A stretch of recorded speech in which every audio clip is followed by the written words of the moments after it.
Son territoire, attendu par Joel Otto. La passe du côté droit à Ross Courtnall. Courtnall, son relais a touché un patin. Là, une bataille devant Doug Brown. Otto vient donner un coup de main à Brown, mais son relais a été saisi par Courtnall qui file jusqu'en zone des Américains. Rejette dans le coin gauche. Va chercher lui-même la rondelle. La cède à Luc Robitaille. Lindros ensuite qui a bien failli surprendre Mike Richter.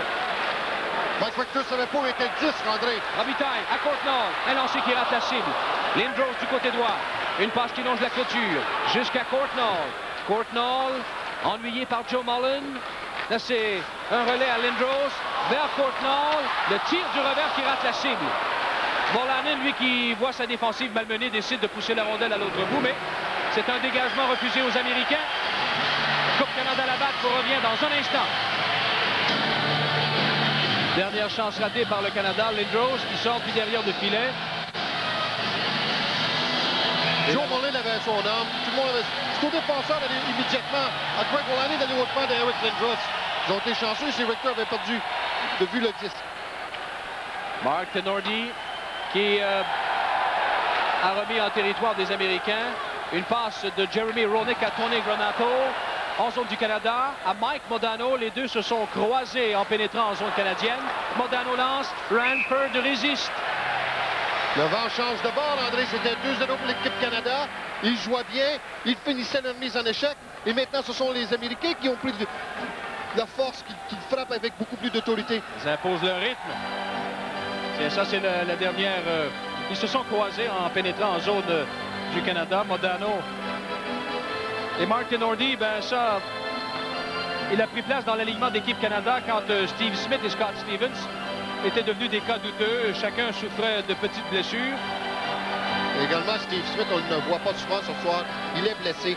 Et je pense qu'il a peut-être aggravé sa blessure en première période. Blessé à la hanche.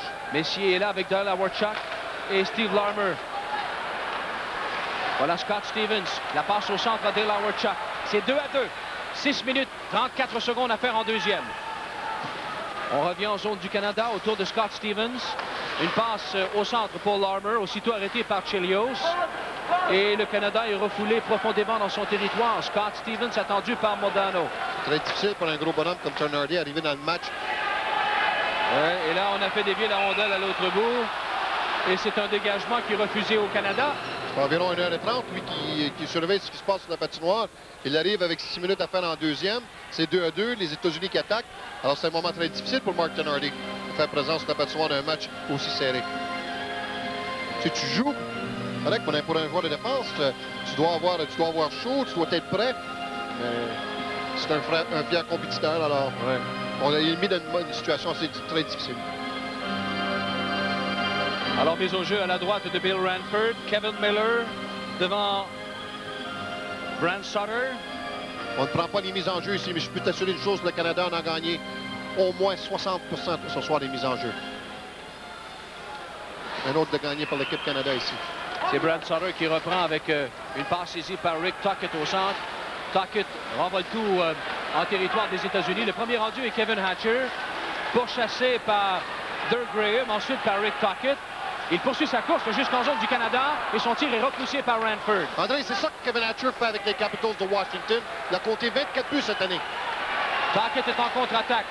Ça semble laborieux son coup de patin. Il est frappé par Weinrich. Et suite, c'est Richter qui a des problèmes derrière son filet, mais sa défensive a réagi très rapidement. Kevin Miller qui se présente devant Al McInnes. Oh, il est presque seul. Et ensuite, il a fait une chute. En mise en échec par Coffey. Ranford lui met un terme à cette attaque américaine en provoquant le coup de sifflet de l'arbitre et gardant la rondelle bien précieusement dans sa mitaine. Ça, c'est des choses que les États-Unis ne faisaient pas le soir. Weinrich n'est pas reconnu comme joueur de défense physique. Il utilise son poids ce soir. Ici, la pirouette à la Denis Savard, à la Joe Sakic, appelle-le comme tu voudras. Les deux défenseurs reculent, eux. Alors, en reculant, lui, il fait cette petite pirouette-là. Les défenseurs ne peuvent arrêter soudainement. Et quelle vitesse qu'on a obtenue, les Rangers de New York, pour les Red Wings de Détroit, en échange de Joe Kocur. Très rapide. D'ailleurs, son frère devrait peut-être faire l'équipe des Nordiques de Québec cette année. On parle de Kip Miller. La famille C'est un bon petit joueur de hockey, ça, hein, Kip Miller. On dominé l'Université de Michigan pendant plusieurs années. Ouais. La Fontaine à la mise au jeu. Il s'installe devant Eric Lindros. 5 minutes 24 à faire en deuxième. C'est 2-2. On joue beaucoup plus serré qu'en début de match, là. Desjardins attendu par Hadlchek. Une passe pour Courtnall. Courtnall, on le sait, il remet à Corson qui pénètre en zone adverse. Courtnall vers Schmidt et Richter qui résiste. Là, c'est Lindros. Il y aura pénalité à Desjardins. Et bel arrêt de Mike Richter avec le gars. Coupe Canada la batte se poursuit après cette pause.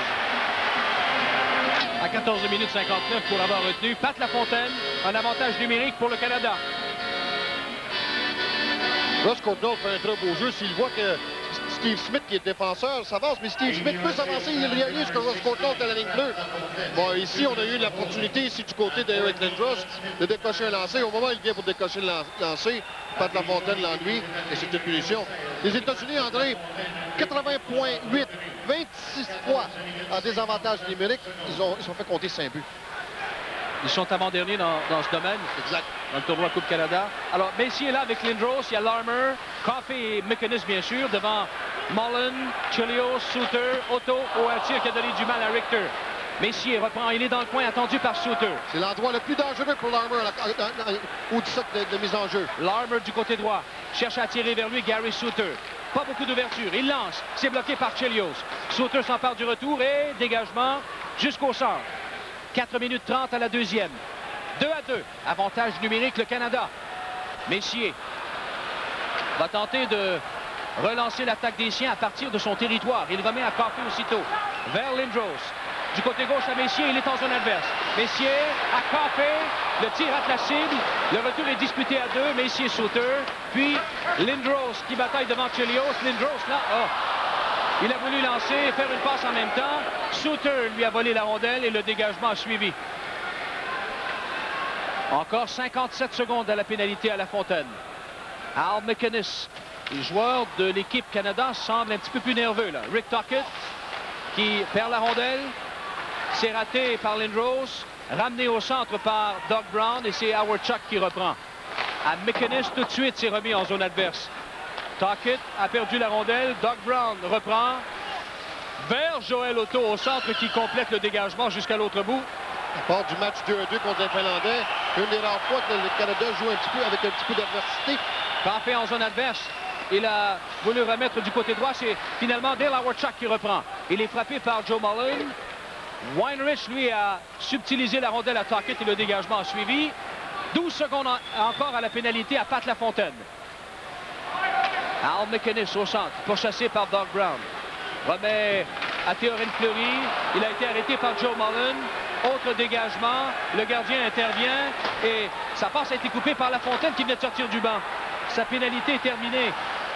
Murphy l'entraîne dans le coin. Fleury reprend et remet au centre.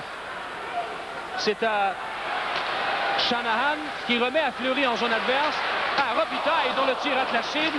Et de l'autre côté, c'est Murphy qui va chercher la rondelle. Luc Robitaille n'a pas vu Shanahan qui se présentait au filet. Shanahan également qui lance la droite. Il aurait qu'à faire dévier le 10 à le fond du filet. Et je suis persuadé que Luc ne l'a pas vu. Fleury a été blessé par Kevin Hatcher. Je pense que c'est lui. Ici, on cherche du côté Canada un 5 minutes, mais on va donner seulement que 2 minutes, bâton élevé. Alors pour Tim Taylor, ça signifie un deuxième avantage numérique pour le Canada, un deuxième de suite. Ça peut fatiguer une équipe de désavantage numérique. Surtout avec le fait qu'on doit utiliser à outrance Otto, Mullen, Chelios. Alors il est chassé pour bâton élevé à 17 minutes 26. Ça veut donc dire qu'il reste 2 minutes 34 à la deuxième période. Et Taylor, est-ce qu'il a déjà désigné ses hommes?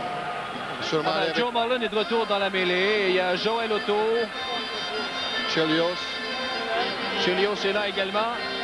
Pour le Canada, c'est comme tantôt. Il y a Lindros, Larmer, Messier, Coffey et Al McInnes. On va voir que Otto et Mullen vont sortir vite la patinoire. Oh. Le jeu de puissance du Canada n'a pas beaucoup fonctionné dans cette finale contre les Américains, Jacques. On va leur demander 25-30 secondes à ces deux-là. On va espérer avoir une mise en jeu ou deux pour donner un repos à Chelios également. À la gauche de Mike Richter. Après la mise au jeu, C'est Larmer qui a repris tout de suite, s'est remis à Coffey à la pointe gauche. À droite, Al McInnes. Un tir bloqué par Richter. Et c'est ce qu'on veut, André. Richter reçoit le 10, t'arrêtes le jeu, tu recommences la mise en jeu. Ça donne un repos à Mullin, ça donne un repos à Chelios. À Joel Otto, ils viennent de tuer une punition, ces deux bonhommes-là. Les trois ensemble.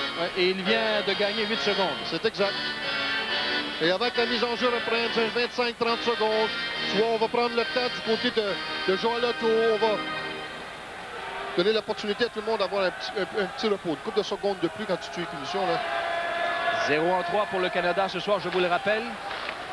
Qu'est-ce qu'on fait des mises en jeu, André, du côté des États-Unis? Incroyable. Larmer à Al McInnes dans le coin, c'est à Lindros. Vers Mark Messier qui est installé derrière Mike Richter. Une passe à Larmer. Et il a touché l'extérieur du but. La lumière rouge s'est allumée, mais la rondelle a touché l'extérieur du but. Stewart, notre but était bien placé, André. Oui. Larmer à nouveau, du côté droit, il hésite. Dans le coin, à Mark Messier. 1 minute 29 à la pénalité. Larmer, vers Paul Coffey. Que c'était bien pensé, mais la rondelle a dévié sur son bâton, mais à la gauche du but. Et Chelios qui contrôle la rondelle, la ramène au centre. Et complète le dégagement ensuite. Avec 1 minute 12 maintenant avant le retour de Kevin Hatcher. 1 minute 40 à la deuxième période. C'est 2-2. En zone des États-Unis, Jim Johnson a failli perdre la rondelle à Messier, mais il y avait hors-jeu à retardement qui a été annoncé, confirmé par la suite. Devant le filet, Lindros et Chelios, ils se faisaient aller les bâtons, ces deux-là. Ça va être le travail de Lindros sur le jeu de puissance. Place-toi devant le filet, tu fais 6 pieds 5. On voit les deux ici. Chelios, fier de son expérience ici, c'est sûr et certain qu'il peut déloger le gros Lindros. Alors, il fait Paul Stewart qui regarde le jeu, ne voit pas Chelios, lui donne un petit enjambé. Et on voit ici les coups de bâton dans le dos. Ça dérange, ça. Mais le gros Lindros, il reste là, lui, puis il est habitué. Il vient commencer à s'habituer. C'est ce qu'il va faire avec les Nordiques. Oh! Est-ce que j'ai un tuyau? Oui, est-ce que tu serais au courant de quelque chose? Moi, je suis super à croire, en tout cas. J'ai toujours été un gars positif. Paul Stewart, un de mes anciens joueurs. Ouais, il avait du cœur, lui, hein? Avec, tu te rappelles d'une fois à Boston, avec les Nordiques, qui s'était battu contre Stan Jonathan, Al Secord, Terry O'Reilly. Ils avaient tout passé. C'était le pire, là. Et il est arbitre aujourd'hui. Quel après-midi, c'est un match en après-midi. J'ai trouvé qu'il y avait beaucoup de courage, en tout cas. Ouais. Il m'avait dit, Jacques, si jamais tu me montres un seul match, je vais aller jouer à Boston. Le monté à Boston, il a fait son travail. Bon. Revenons à nos moutons. 50 secondes à la pénalité à Kevin Hatcher. 1 minute 20 à la deuxième période. C'est Brandon Shanahan à Larry Murphy dans le coin. C'était pour Mark Nordy. La rondelle est abandonnée. Shanahan récupère jusqu'à Murphy à la pointe gauche. Murphy dans le coin à Luc Robitaille. Vers Murphy encore. Robitaille reprend. De l'autre côté, la rondelle se retrouvera sur le bâton de Murphy. Il remet dans le coin. Moins d'1 minute encore à la deuxième période. Murphy de l'autre côté pour Mark Nordy, mais beau jeu de Weinrich. De toute façon, le filet s'est déplacé. André, tu viens de le mentionner, celui-là, Weinrich, m'impressionne drôlement. Weinrich, David Devils du New Jersey, joue un match physique, joue bien, avec beaucoup d'intensité. Il n'a pas beaucoup joué dans le premier match de la finale. Non. Alors voilà, ça c'est... Jim Johnson qui amène jusqu'au filet. Et sûrement une mise en jeu importante parce que les joueurs étaient fatigués. Et déloge le filet. Howard Chuck qui se doit de remplacer Gretzky ce soir. Jim Johnson, tu l'as mentionné, André, avait joué pas un mauvais match ce soir à Montréal. Mais ce soir, joue un autre bon match. La différence ce soir, les défenseurs de l'équipe des États-Unis, beaucoup plus agressifs devant le filet et dans les coins de patinoire. On est beaucoup plus alerte. En première période, j'ai trouvé qu'Hatcher ne jouait pas tellement bien. Je trouve qu'il connaît vraiment une bonne deuxième période. Remise en jeu en territoire. Joel Otto lui se plaint parce qu'il aurait voulu que l'on reprenne les hostilités à l'extérieur du territoire américain, mais... Jim Johnson qui a poussé Dale Hawerchuk dans le filet. Ouais. Mais on dit que c'est Dale Hawerchuk qui a déplacé. Oui. Mais on veut gagner du temps aussi. On veut déranger un peu. C'est vrai. Quelques secondes encore. Vrai. Des enjeux très importants. Chelios est encore sur la place. Et les mêmes bonhommes, Otto et Mullin. 17 secondes à la pénalité, 51 secondes à la deuxième. C'est 2-2. Dans ce deuxième match de la finale, Coupe Canada, la batte 91. À la reprise du jeu, Steve Smith. Relais qui longe la clôture jusqu'à l'intervention de Brent Sutter. Passe derrière le but à Dirk Graham. Et on devra reprendre. Là, cette fois, la rondelle s'est posée sur l'extérieur du but. Et là, on devra reprendre à l'extérieur. Je ne sais pas si c'est que j'exagère, mais il me semble que c'est du grand Chelios ce soir. À ses meilleurs joueurs avec le Canadien. Chelios qui domine devant le filet, domine dans les coins de patinoire, qui arrive toujours le premier, fait des belles passes. On l'a vu le jeu qu'il a fait d'ailleurs à Miller. Je ne sais pas s'ils ont corrigé le but. Est-ce qu'il le donne à Miller ou à Greg Journey? Je ne sais pas s'il y avait eu changement, André. On n'a rien entendu ici. Non, je ne pense pas. Ah, c'est Miller qui a compté, André. Alors, 5 secondes avant le retour de Kevin Hatcher. Mais jusqu'à maintenant, dans ces 2 jeux de puissance consécutifs de la part du Canada, les Américains ont très bien joué. On a utilisé Joel Otto à outrance. Le plus gros joueur de l'équipe des États-Unis. Deuxième, c'est Craig Wolanin. Voilà la pénalité à Kevin Hatcher qui est terminée. Chelios, lui, avait décidé d'expédier le tout à l'autre bout et s'est évidemment refusé aux États-Unis. Avec 29 secondes encore à la deuxième période, 2-2. On va reprendre à la gauche de Mike Richter, Tony Granato des Kings de Los Angeles. N'importe Joel Otto, oui. Il revient sur la patinoire. Ouais. Il est à la droite de Richter. Alors, il peut utiliser son revers, ce qui lui donne plus de force pour pouvoir envoyer 10 dans le coin de la patinoire. Il faut qu'on puisse accueillir le 10 dans le coin de la patinoire. Si on gagne la mise en jeu. Voilà Lindros au tir du revers qui est passé à la droite du but. Et avec 20 secondes, la rondelle est expédiée par Tony Granato jusqu'en zone canadienne. Desjardins a devancé Modano. Mais Modano l'ennuie énormément. Et ensuite, les Américains qui poussent la rondelle un peu plus loin en territoire du Canada. C'est Scott Stevens au centre avec 4 secondes. Puis 3, c'est l'immobilisation entre les patins en territoire neutre. Un commencement de dispute, Tony Granato et Scott Stevens. Et là, c'est Corson et Joel Otto. Ici, les États-Unis ont un deuxième souffle. Ils tiraient derrière par 2-0. Ils ont sorti également le public du match, la deuxième période. Le public ne pouvait respecter, ne pouvait s'amuser comme ils l'ont fait en première période. Dès que les États-Unis ont compté le deuxième but, on a senti dans la foule, c'était devenu beaucoup plus tranquille. Alors les États-Unis ont repris le poil de la bête et c'est eux qui ont dominé après le deuxième but qu'ils ont compté. Ils ont dominé l'équipe du Canada. Le seul moment dangereux, c'est quand l'équipe du Canada a eu 2 punitions, 2 jeux de puissance, dis-je. Ils ont failli compter, ils ont bourgonné dans la faute du filet de Mike Richter qui a bien résisté. Quel travail ce soir, André, il faut le souligner de Joel Otto. Il ne gagne pas souvent les mises en jeu, mais il est très agressif. Il tue bien les punitions. Il faut ajouter Joe Mullen et le travail excellent de Chelios. Quand tu parlais de Joel Otto, justement, comme disaient certains, on s'attendait à voir un Joel Otto mobile ce soir. Il a été très mobile, justement. C'est là-dessus que se termine la deuxième période, le deuxième engagement. Ça nous promet une troisième période excitante. Canada 2, États-Unis 2. Je vous le rappelle, s'il y a un troisième match dans cette finale, il sera disputé mercredi prochain, ici même à Hamilton, à compter de 19h30. C'est le tout premier match d'ailleurs du tournoi, s'il devait être nécessaire, à être présenté à 19h30. Il n'est pas question pour Keenan de jouer un autre match. Parce que dans un match sur 60 minutes, on ne sait jamais ce qui peut arriver. Ah ouais. Jeremy Roenick, quand ça va être 2-3 ans plus vieux, ça va être un capitaine d'équipe, ça, pour les Blackhawks. Otto était devant Messier à la mise au jeu. Messier a comme ailier Shanahan et Théoren Fleury. Gary Suter, jusqu'en zone du Canada. Il pousse la rondelle dans le coin. C'est Joe Mullen qui va la chercher. Passe devant, c'est intercepté par Fleury. Contre-attaque à Messier au centre. Messier en zone adverse pour Paul Coffey. Et ensuite, il a voulu donner le disque à Fleury, mais Fleury était retenu. Et c'est Shanahan qui a perdu la rondelle, mais saisi à nouveau par Paul Coffey au centre. Beau jeu de Chelios contre Théo Fleury. On a vu en tout début de période, on a vu Joel Otto contre le gros Marc Messier. Et là, c'est un dégagement qui est refusé à Équipe Canada. On va devoir reprendre à la droite de Bill Ranford. À 21 secondes. 31 secondes, pardon. Bon, aussi Chelios va immédiatement au-devant de Théo Fleury pour l'empêcher. Il avait soulevé son bâton pour l'empêcher si on reçoit le 10. C'est le 10 à le fond du filet. Quel match avec Chris Chelios ce soir? On l'a mentionné souvent. Et c'est un Chris Chelios à son meilleur. Mais je pense quand il a lancé son bâton sur le banc des joueurs, il a frappé la bande, dis-je. On dirait que ça réveillait ses coéquipiers oui, parce qu'il était vraiment fâché de ce qui était passé sur la patinoire. Ouais. C'est tout de suite après, je pense, que je ne m'abuse, Jacques, parce qu'il y avait eu un avantage numérique, puis il y avait un dégagement de plus. Ça prenait quelqu'un du côté des États-Unis pour prendre charge, et Chelios a semblé prendre charge, et l'équipe a commencé à jouer du meilleur hockey. Ross Courtnall avec une passe au centre saisie par...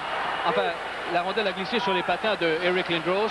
Hatcher, lui, rejette le tout en territoire du Canada. C'est Ranford qui choisit de remettre à Éric Desjardins. La passe à Courtnall au centre. C'est abandonné jusqu'à l'intervention de Modano qui remet à Roenick.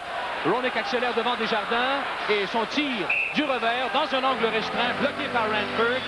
Il n'y a pas de retour. On parlait de Jeremy Roenick qui pourrait être un capitaine d'équipe. C'est Dirk Graham, le capitaine des Blackhawks. Et éventuellement, il pourrait l'être. C'est un joueur versatile. Il peut jouer bien défensivement. Il était plus 48 l'an passé. C'est un joueur qui peut vraiment t'aider à tous les... Ici, il peut faire bien ici. Et on voit avec Desjardins, défensivement, il ne panique jamais. Il savait qu'il coupait l'angle complètement. L'angle était fermé pour Jeremy Roenick. Il était plus 38 l'an passé, non 48. C'est quand même pour lui la valeur du joueur. Alors, Lafontaine pour les États-Unis. Tu te souviens, Lafontaine, ils étaient quoi en 3 périodes supplémentaires contre les Capitals de Washington? Ah oui. Un des matchs les plus longs de l'histoire de la Ligue nationale, c'est lui qui avait compté le but. C'est vrai qu'on pourrait aller en prolongation ce soir. Parce que c'était bien ça, l'ancien gardien de but des Blackhawks. Je pense un peu des Nordiques. Je pense que c'est lui qui était dans le filet. Capitals. Oui, c'est vrai, je me rappelle. Je pense que tu as raison, c'était Bob Mason qui était là. En zone des Américains, c'est Brent Sutter qui pousse la rondelle un peu plus loin, s'est récupéré et ensuite rejeté au centre. Et c'est entre les deux lignes bleues que ça se passe. Là, Brent Sutter qui pousse la rondelle dans le coin gauche en territoire américain. Ed Olczyk est intervenu, Gary Suter reprend. Une passe qui est ratée pour Brett Hull. Ça permet à Larry Murphy de reprendre possession de la rondelle. Chelios devant Tuckett. Oh, c'est Tuckett qui lui enlève le disque. C'est Tuckett avec Robitaille. Oh! Robitaille a raté une chance en or. Incroyable! Habituellement, Robitaille ne rate jamais ces occasions-là. En zone américaine, Chelios passe au centre pour Brett Hull. Il est arrêté, Hull, par Scott Stevens. Des changements annoncés par les deux entraîneurs. Howard Chuck se présente en zone adverse. Il est arrêté par Gary Suter. Et une rondelle qui est expédiée accidentellement dans la foule. Ce match... Alors Robitaille s'en veut au banc des siens. Et voilà pourquoi il s'en veut. Kevin Stevens, premier allié gauche de la Ligue nationale. Et tout de suite après, c'est Luc Robitaille. Mais je vais t'expliquer une chose de Luc Robitaille. Il veut jouer, il n'a pas de bonne humeur, il n'a pas son temps de glace habituel. Et ça te dérange un peu. Tu sais, tu n'es pas dans le match comme tu aimerais le voir. Tu joues pas. Alors, un gars comme Luc Robitaille ne manque jamais ses chances-là quand il joue régulièrement. Comme Brett Hull aussi, qui n'est pas satisfait. Brett Hull, lui, veut jouer. On le fait jouer 25-30 secondes. Et Brett Hull, il a fait une légère présence sur la patinoire, alors on le remplace immédiatement. Al McInnes. Oh, un tir foudroyant par-dessus le but. Le retour reviendra jusqu'en territoire du Canada. On n'a pas confiance à Brett Hull à jouer contre Shane Corson, semble-t-il. Al McInnes vers Paul Coffey. Les deux sont ennuyés par Craig Janney. La remise à Dale Hawerchuk de l'autre côté qui s'amène au centre. Dale Hawerchuk vers Steve Larmer. Son relais est coupé par Jim Johnson. Johnson là, qui voit sa passe effleurer le bâton de Dale Hawerchuk et la remise. Ça manquait de précision pour Steve Larmer. McInnes lui maintient le disque contre son adverse. Une passe qui longe la rampe. Hawerchuk loin à droite à McInnes. Mais rapide intervention de Dave Christian là-dessus qui a amorti le tir de McInnes. Larmer le long de la rampe. Autre passe à Dale Hawerchuk. Hawerchuk abandonne le disque involontairement. C'est poussé plus loin. Janney s'en empare. On est à 3 minutes exactement en troisième. C'est 2-2. Janney en zone adverse. Il perd le disque à Paul Coffey. Au centre, c'est un relais qui est raté pour Dale Hawerchuk. Et c'est un dégagement refusé au Canada. En direct de Hamilton, c'est Coupe Canada là, à la droite de Bill Ranford. On va reprendre les hostilités, c'est 2-2. Est-ce que tu penses que Brett Hull se dit j'aurais dû jouer pour l'équipe Canada? Alors, il y a des banderoles ici qui disent qu'il a raté une belle occasion. Il avait le choix. D'être parmi les meilleurs. Il avait le choix. Ouais. Mais on s'attendait du côté de Brett Hall, sûrement qu'on était pour jouer plus souvent. Ouais, mais est-ce que Mike Kinnon l'aurait fait jouer plus souvent que Tim Taylor? Il n'y a aucun doute, il n'y a aucun doute. Un compteur de 86 buts, il l'aurait utilisé à outrance, il l'aurait sûrement utilisé, je ne sais pas avec Wayne Gretzky, parce qu'on avait déjà choisi Steve Larmer, qui est excellent, mais probablement avec un Marc Messier. Marc Messier qui est très fort, mais on voit ici. Il est dans le coin. Là, mais là, c'est le temps de passer à l'équipe. C'est 2-2. C'est parce que lui, il a raison il ne joue pas d'être malheureux, mais c'est parce que tu entraînes les autres 19 avec toi. Fait que tu ne peux pas me jouer l'entraîneur, mais au moins, je dois garder l'esprit d'équipe pour mes coéquipiers. Gary Soutero, son tir est passé à la droite du but. Joël Otto faisait du bloc devant Bill Ranford. Chelios vient chercher la rondelle rapidement dans son territoire. Vient s'installer derrière Mike Richter. Ensuite, c'est la poussée de Joël Otto. La remise en territoire du Canada. C'est l'épreuve de force. Doug Brown et Éric Desjardins. Passe interceptée ensuite par Marc Messier qui s'amène devant Kevin Hatcher. À Shanahan, il lance et c'est raté à la droite du but. Quel jeu de Marc Messier, lui, il avait continué sa course vers le défenseur alors qu'il donnait à Shanahan la possibilité d'un lancer voilé. Ça reprend autour de Lindros. La remise à Messier. Il s'envole vers la zone adverse. Il y est maintenant. À Lindros, oh, il n'a pas hésité, mais c'est Hatcher qui a bloqué son lancer. Hatcher à Modano. Contre-attaque américaine. Modano en zone adverse, arrêté partiellement. Hatcher reprend. Oui, et ensuite, Tony Granato qui est venu frapper à la porte des buts. Et Ranford a fait l'arrêt bien malgré lui. Brendan Shanahan était chanceux ici. C'est lui qui devait être le troisième homme. Il est rentré trop profond dans le territoire. Larry Murphy se porte en attaque. Ramène la rondelle en territoire des États-Unis. La passe dans le coin à Courtnall. Dernier relais coupé par Modano. Contre-attaque, 3 contre 2. Roenick. La passe à Granato. À Roenick. Vers Granato encore, mais c'est Roenick qui reprendra. Contourne le but. Roenick là, qui cherche un coéquipier de l'œil. La passe à Tony Granato qui est attendu par Scott Stevens. Et son tir ne va nulle part, sinon loin dans le coin. Là, c'est Graham qui bataille. Il y a 4 joueurs qui sont dans le coin cherchant à s'emparer du disque. Et c'est Courtnall qui le fait. À Fleury. 5 minutes d'écoulées en troisième période. 2-2. Mike Richter.